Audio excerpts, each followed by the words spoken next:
damai sejahtera Allah yang melampaui segala akal. Kiranya itulah yang memelihara hati dan pikiran saudara-saudara dalam Kristus Yesus Tuhan kita. Amin. Jemaat Tuhan, khotbah untuk kita semua pada minggu pertama sesudah Epifanias ini diambil dari Injil Markus pasal yang pertama ayat ke-4 sampai ke-11. Markus pasal pertama ayat ke-4 sampai 11, demikianlah bunyinya.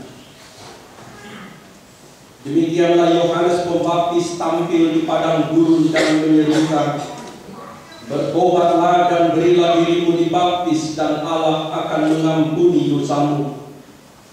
Lalu datanglah kepadanya orang-orang dari seluruh daerah Yudea dan sesama penduduk Yerusalem, dan sambil mengaku dosanya mereka dibaptis di sungai Yordan. Yohanes memakai jubah bulu unta dan ikat pinggang kulit, dan makanannya belalang dan madu hutan. Inilah yang diberitakannya, "Sesudah aku akan datang, Ia yang lebih berkuasa daripadaku. Membungkuk dan membuka tali kasutnya pun aku tidak layak. Aku membaptis kamu dengan air, tetapi Ia membaptis kamu dengan Roh Kudus." Pada waktu itu datanglah Yesus dari Nazaret di tanah Galilea, dan Ia dibaptis di sungai Yordan oleh Yohanes. Pada saat Ia keluar dari air, Ia melihat langit terkoyak, dan roh seperti burung merpati turun ke atasnya. Lalu terdengarlah suara dari sorga, "Engkaulah anakku yang kukasihi, kepadamulah aku berkenan." Sampai demikian pembacaan kita. Jemaat Tuhan, menurut kalender gereja, kita sudah sampai pada minggu yang diberi nama Minggu Epifanias, tepatnya pada tanggal 6 Januari. Gereja-gereja purba dan banyak gereja merayakan hari yang disebut Epifanias itu, yang artinya adalah penyataan kemuliaan Allah. Gereja-gereja, bapak-bapak gereja kita, leluhur kita menganggap bahwa pemunculan pertama Tuhan Yesus ke depan publik, yaitu pernyataannya tentang kemuliaan Allah, adalah sesuatu yang pantas dirayakan oleh gereja. Sesudah Natal, karena itu gereja merayakan saat pertama kali Tuhan Yesus tampil di depan publik, berkarya sebagai Tuhan dan Juru Selamat. Dan itulah yang kita rayakan pada hari ini, hari Minggu pertama sesudah 6 Januari ini. Nah, saudara-saudara, apa pesan untuk kita? Tadi kita baca dan kita dengarkan sama-sama, ada seorang tokoh yang muncul yang bernama Yohanes Pembaptis. Nama itu sudah sangat familiar bagi kita. Dia dianggap sebagai perintis jalan, sebagai pembuka jalan bagi Yesus. Selama ini kisah Yohanes Pembaptis selalu dilihat dari perspektif orang-orang yang mendengar khotbahnya, yaitu khotbah tentang pertobatan, tentang pengampunan dosa. Tetapi saya mengajak saudara-saudara hari ini, mari kita lihat kisah ini sekarang dari perspektif Sang Yohanes Pembaptis sendiri. Seandainya kita membayangkan kita ada atau kitalah Yohanes Pembaptis itu, apa yang kita katakan tentang teks ini? Saudara-saudara, Yohanes Pembaptis itu tokoh unik. Dia seakan-akan tokoh yang berada di antara perjanjian lama dan perjanjian baru.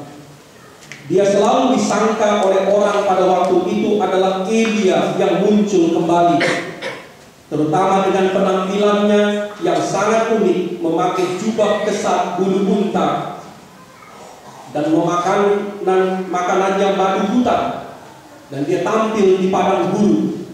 Orang-orang Yahudi langsung mengambil konotasi, inilah dia rupanya Elia yang akan datang kembali itu. Saudara-saudara, Yohanes Pembaptis datang dengan satu berita bahwa kerajaan Tuhan sudah dekat. Karena itu semua orang harus bertobat. Dan bila kita baca bagian-bagian pertama ketika Injil, apakah itu Matius, Markus, atau Yohanes, juga Lukas, kita akan mendapat pemahaman bahwa berbagai orang dari berbagai lapisan datang mendengar khotbah Yohanes Pembaptis, percaya dan mau dibaptis untuk bertobat dan menerima pengampunan itu. Nah, saudara-saudara, apa yang mau kita renungkan bila kita menempatkan cerita ini dari perspektif Yohanes Pembaptis?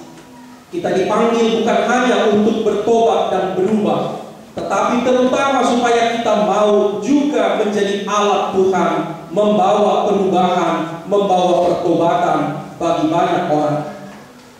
Bertobat secara pribadi itu sulit,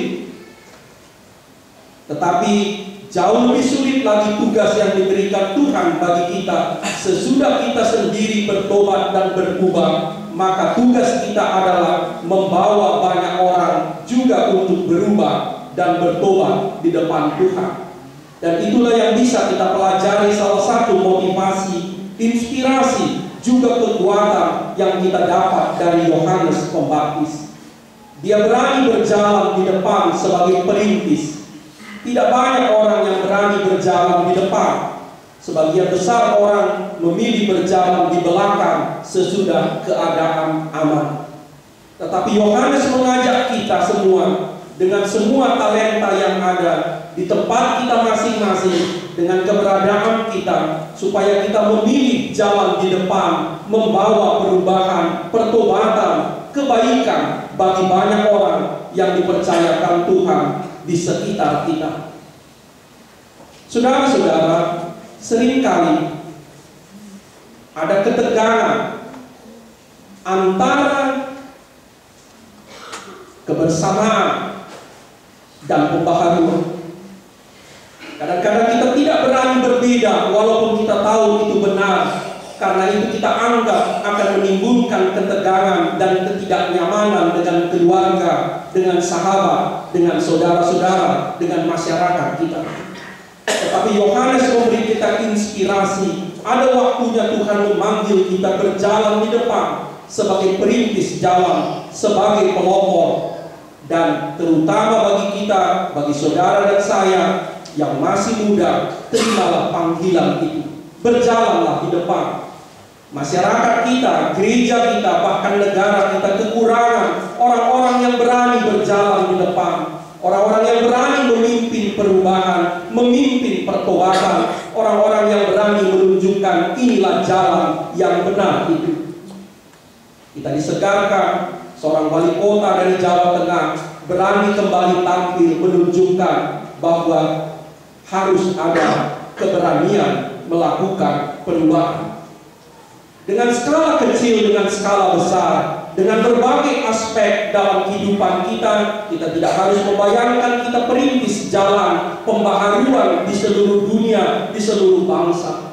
Tapi dalam skop kita masing-masing, panggilan merintis jalan itu kembali dikumandangkan oleh Tuhan melalui Yohanes Pembaptis. Mungkin ada yang mengatakan kekuatan saya sangat terbatas, pemikiran saya sangat terbatas, kesehatan saya terbatas, usia saya sudah lanjut. Bagaimana mungkin saya masih merintis jalan lagi? Pembaharuan, pertobatan, ajakan pembaharuan, perubahan ke arah yang lebih baik juga bisa dilakukan bersama-sama.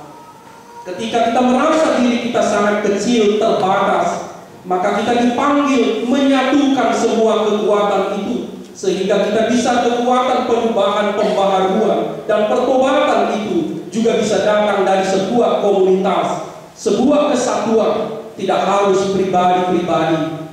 Karena itu saudara-saudara, kita disadarkan pada hari ini, rupanya tidak ada satu orang pun yang bisa membuat alasan, saya terlalu kecil, saya terlalu lemah, saya terlalu tua, saya terlalu muda, saya tidak punya apa-apa, sehingga kita bisa berdalih untuk tidak ikut panggilan Tuhan itu. Saudara-saudara, Tuhan memanggil kita pribadi bertobat dan berubah, tetapi bukan hanya itu saja.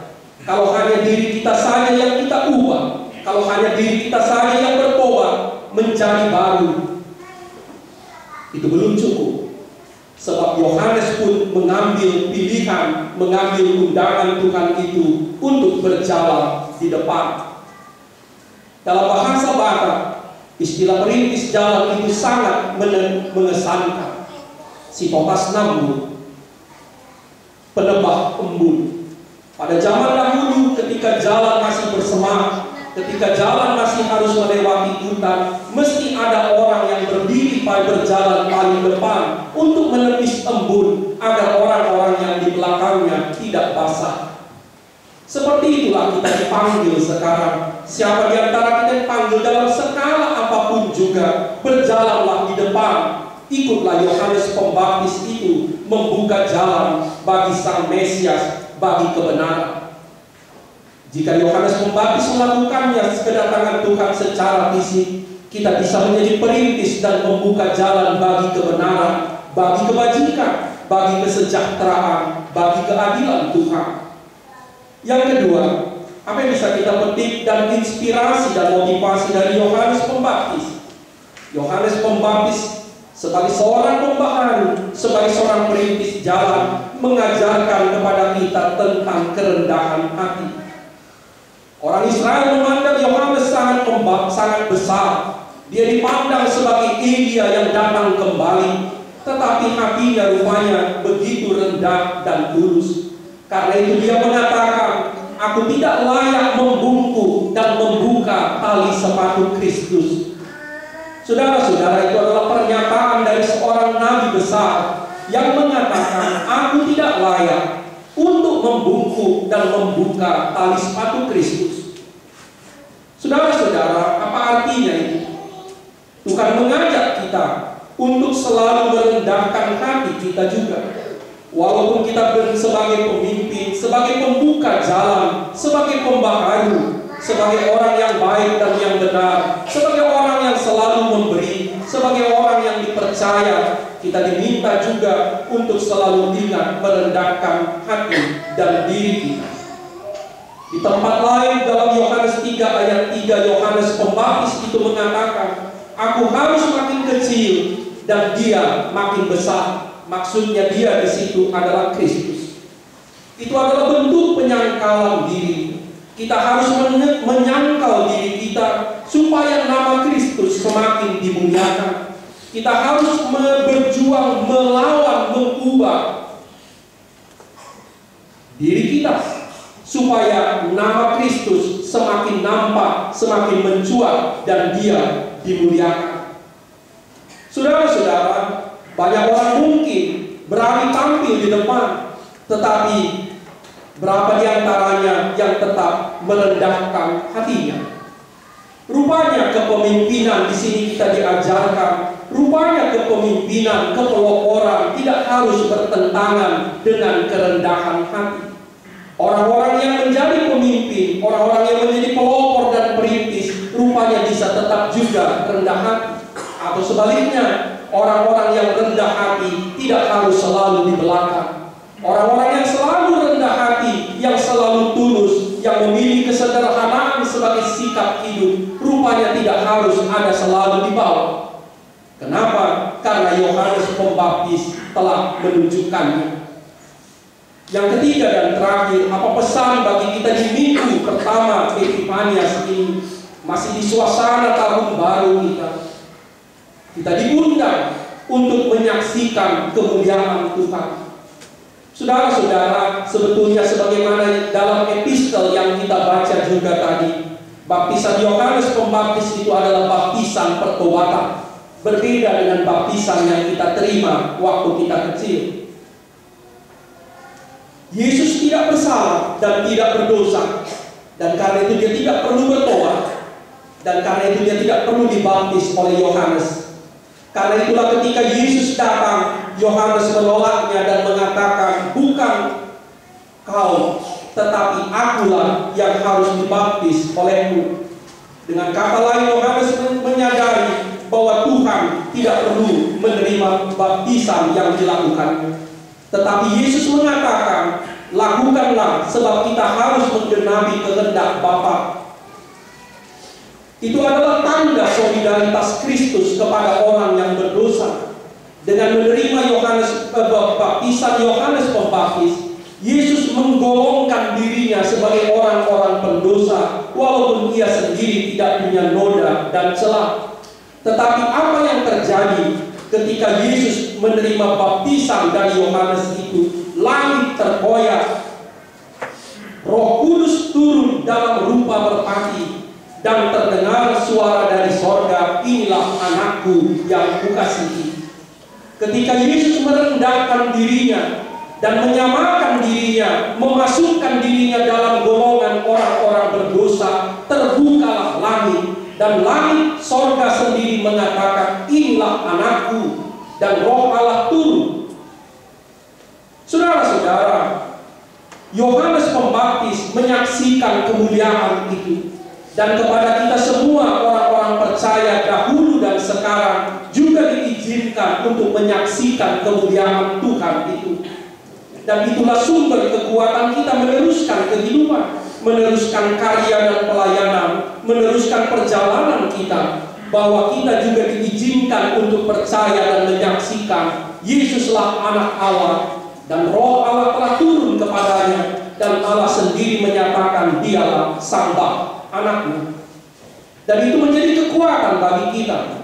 Saudara-saudara, sebagaimana khotbah pada waktu Natal pertama maupun kedua, pengakuan kita bahwa Yesus anak Allah bukanlah sekedar bagi kita pengakuan intelektual belaka. Pengakuan kita bahwa Yesus anak Allah adalah sumber kekuatan kita menghadapi zaman ini, menghadapi kehidupan dunia ini berbagai tantangan. Sebab kita percaya bahwa Kristus Tuhan dan Juru Selamat itu, anak Allah yang berkuasa dan mulia itu, tidak akan pernah membiarkan kita. Dan itu yang membuat kita berani. Itu yang membuat kita tetap hidup dalam ketulusan. Dan itu yang bisa membuat kita tetap hidup dalam kearifan. Karena kita percaya dan kita mengalami Tuhan yang mulia itu ada, dan Dia senantiasa menyertai, melindungi, dan menguatkan kita. Amin. Ya Allah, kami berterima kasih Padamu karena Engkau memanggil kami kembali untuk datang ke rumah-Mu,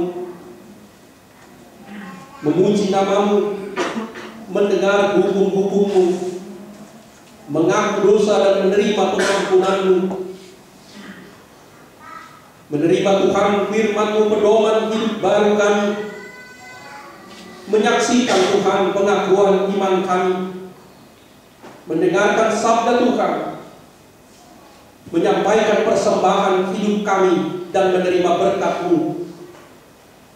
Ya Tuhan, di minggu pertama sesudah Epifanias ini, Engkau memanggil kami untuk mengambil motivasi dan inspirasi dari hamba-Mu Yohanes Pembaptis, supaya di tempat kami masing-masing, dalam skala kami masing-masing, sesuai dengan talenta yang Tuhan berikan pada kami dan keadaan kami dipanggil untuk berubah dan menjadi baru, untuk sungguh-sungguh bertobat. Tapi lebih dari itu Tuhan, Engkau juga memanggil kami untuk membawa berita pertobatan, perubahan, dan pembaharuan itu ke segenap, ke sekeliling kami. Karena itu Tuhan, mampukanlah kami, tolonglah dan doronglah kami Tuhan, supaya kami tidak hanya untuk mengikut, tetapi kami Tuhan berani mengambil jalan, merintis jalan bagi orang-orang yang di sekitar kami, bagi keluarga yang Tuhan percayakan kepada kami, untuk menunjukkan inilah jalan Tuhan, inilah kebenaran itu. Namun tetap ingatkan kami Tuhan, agar kami merendahkan hati kami. Manakala Tuhan memberikan kepada kami begitu banyak berkat, selalu Tuhan ingatkan kami merendahkan hati kami, bahwa Engkaulah sumber kehidupan kami. Tidak ada satu pun yang kami bisa banggakan di hadapan Tuhan, sebab kami menerima dari Engkau saja. Ya Tuhan, pada akhirnya ya Tuhan, izinkan kami juga mengalami dan menyaksikan kemuliaan-Mu, supaya iman kami semakin kuat dan diteguhkan. Biarlah kami tetap percaya Tuhan, dan mengalami dan menyaksikan kemuliaan Tuhan dalam hidup kami, kemuliaan kasih dan kebenaran-Mu. Dan itulah sumber kekuatan Tuhan, modal dan senjata kami, pertahanan kami di tengah-tengah dunia yang penuh dengan tantangan ini. Mulialah nama Tuhan. Kami akan teruskan Tuhan perjalanan karya dan hidup kami di tahun yang baru ini. Namun kami minta satu hal, bersama-samalah dengan kami. Peganglah tangan kami dan tuntunlah kami dengan firman dan Roh yang kudus. Demi nama Kristus. Amin.